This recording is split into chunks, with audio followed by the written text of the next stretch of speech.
On retrouve l'invité de la page culture ce soir, Sidney Usher, qu'on a beaucoup de plaisir à recevoir. Alors, Sidney, comment êtes-vous tombé amoureux du jazz?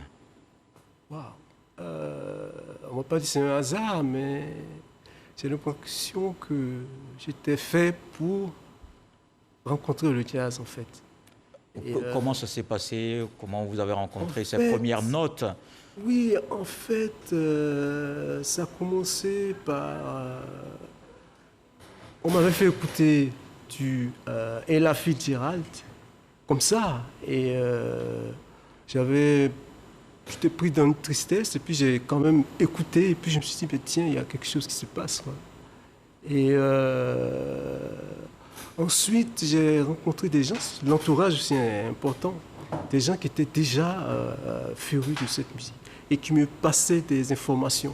Il y avait des livres, il y avait des articles, Et c'est comme ça, je me suis dit, mais il y a Ella Fitzgerald, elle joue, elle chante, mais ça vient de quelque part. C'est extraordinaire. Une personne, n'importe qui ne peut pas venir comme ça et chanter avec une telle portée, quoi. Vous savez que vous fermez les yeux, il y a tout un paysage qui apparaît. C'est comme ça que j'ai su que vraiment, pour apprécier cette musique, il fallait vraiment aller plus loin que la musique. Parce que cette musique, finalement, c'est plus qu'une musique, c'est un langage et c'est un état d'esprit. Voilà. Alors, parmi ceux qui vous ont influencé, qui ont créé ces conditions de l'amour entre vous et le jazz, est-ce que vous connaissez cet animateur de cette émission Jazz en Liberté sur Radio Côte d'Ivoire, Tony Kwasi? Mais oui, bien sûr. Il nous a bercé, ce monsieur. Je crois que je ne sais pas s'il est encore là, mais franchement... c'est vrai qu'on entend toute cette émission aussi, oui. J'ai écouté et ça a été un déclencheur parce que j'étais trop jeune quand j'écoutais cette musique, mais elle est restée quelque part. J'écoutais sur la radio de ma mère, d'ailleurs, tous les mercredis.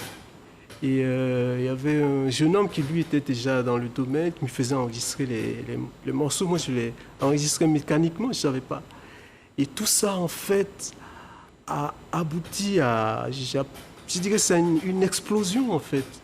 Une explosion qui a fait que... Mais bref, je remercie ce monsieur. C'est vraiment un grand homme.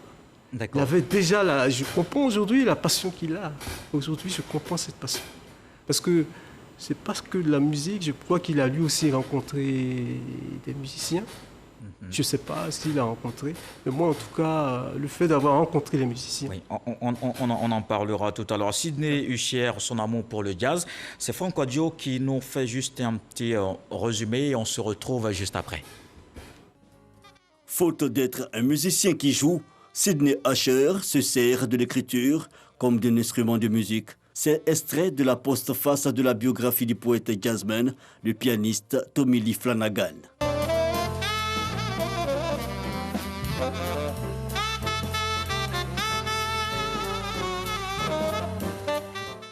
Lee Flanagan, l'homme lyre du jazz, plutôt perçu comme un booster de talent, par exemple, en 1963, avec Ella Fitzgerald en tournée.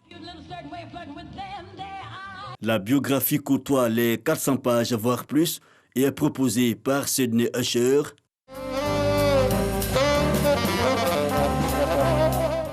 Qui est Sonny Rollins, encore un essai biographique sur une icône du genre. Dans l'œuvre, tout un parcours musical couché sur papier.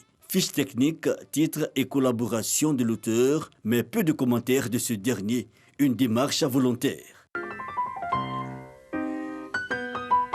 Jazzy Green Nations ou Jazzy Green Nation participent de la même démarche. Faire de la musique la vie et même à l'envie. Finalement, comme le conclut l'auteur, 3 œuvres pour mieux connaître ces faiseurs de jazz, la musique de l'esprit, des hommes engageants et attachants.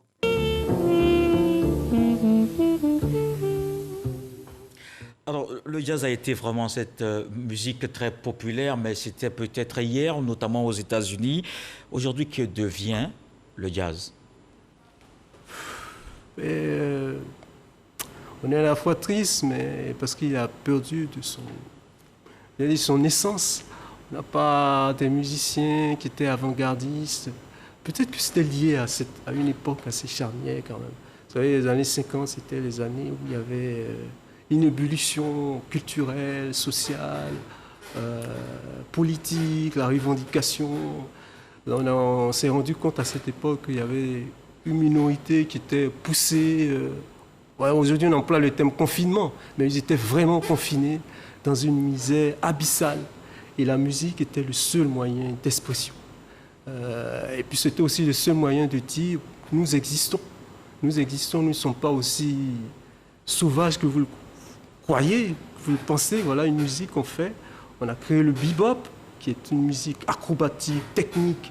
Et en plus de ça, bon, excusez-moi du terme, avec le free jazz. Parce qu'on veut vous choquer. On existe. On existe. Et moi, ça m'étonne que ce soit maintenant que les gens réalisent qu'il y a des minorités, il n'y a pas qu'aux États-Unis, des minorités partout dans le monde qui sont confinées jusqu'à perdre même leur dignité. Et voilà, donc le jazz m'a... Oui, alors ils sont vraiment nombreux aujourd'hui à dire que le jazz est très élitiste, qu'il n'est pas accessible, réservé à une certaine classe. Qu'est-ce que vous en pensez? Ah, ben moi je crois que c'est la faute, on va dire, je ne sais pas si on peut dire les journalistes, mais le jazz est devenu un peu commercial, on va dire. Et puis d'ailleurs, le terme jazz, c'est pas vraiment le terme qu'il faut employer. Moi je crois que le vrai terme, c'est, on va dire, musique, bon, on va dire afro-américaine ou musique évolutive. Là, c'est encore plus vrai.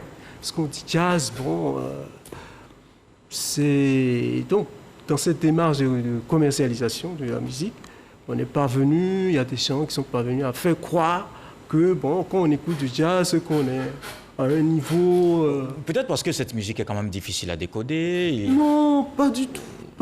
C'est quand même compliqué parce à que, comprendre. En fait, elle est difficile. Pourquoi? Parce que ceux qui jouent sont très exigeants. Moi, les musiciens que j'ai rencontrés m'ont dit, voilà pourquoi moi j'ai beaucoup apprécié. Gary Bartz. Gary Bartz me dit, j'ai une interview, il me dit, je dis, mais vous êtes très doué quand je vous écoute, comment? Il me dit, mais je travaille. Je dis, mais vous travaillez comment? Vous travaillez avec des gens? Il dit, non, moi quand je travaille, c'est 10 heures par jour. Quand moi je l'ai interviewé, il avait 60 ans et quelques. 10 heures par jour. Et même Sonny Rollins, quand vous l'écoutez... Oui, Sonny Rollins qui est pour vous vraiment l'exemple parfait du jazz. Alors pourquoi c'est l'exemple parfait? Parfait de l'intégrité musicale. On a des gens qui sont quand même bien connus, les Charlie Parker, qui ont d'ailleurs inspiré Sonny Rollins. Oui, bien sûr.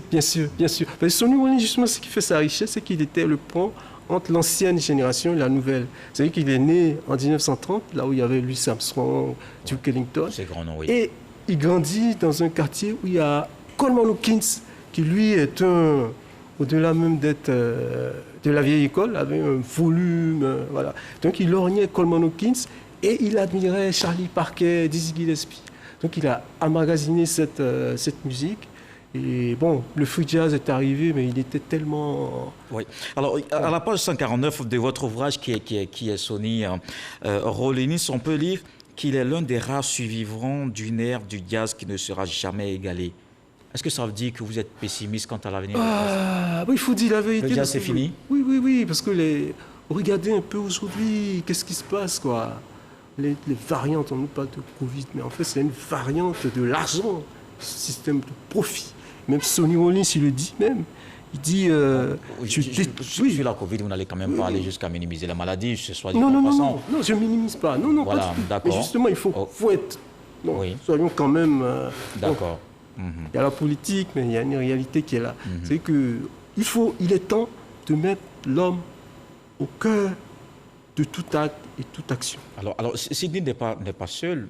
On le voit sur ce plateau avec sa guitare. Ouais. Est-ce que ça veut dire qu'en dehors des écrits, en dehors de ce que vous aimez dire sur le jazz, vous savez aussi jouer?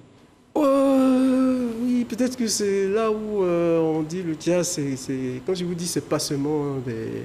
Peut-être quelques ça notes vient de loin, quoi. Peut-être quelques notes pour terminer rapidement. Oui. On n'a pas fait de... C'est la fin. On n'a pas fait de balance, on n'a pas fait de... Mais j'ai été obligé de juste une ou deux notes et puis on termine. Ouais.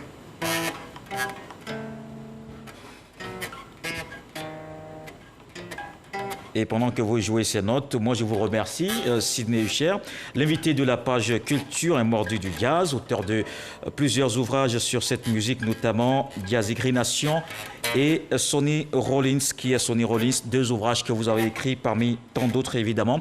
Merci d'avoir suivi ce journal, il est terminé. Voilà ce que dit le sage ce soir sur cette belle musique de jazz. Quiconque taquine un nid de guêpe doit savoir courir. Dieu le voulant, on se retrouve demain.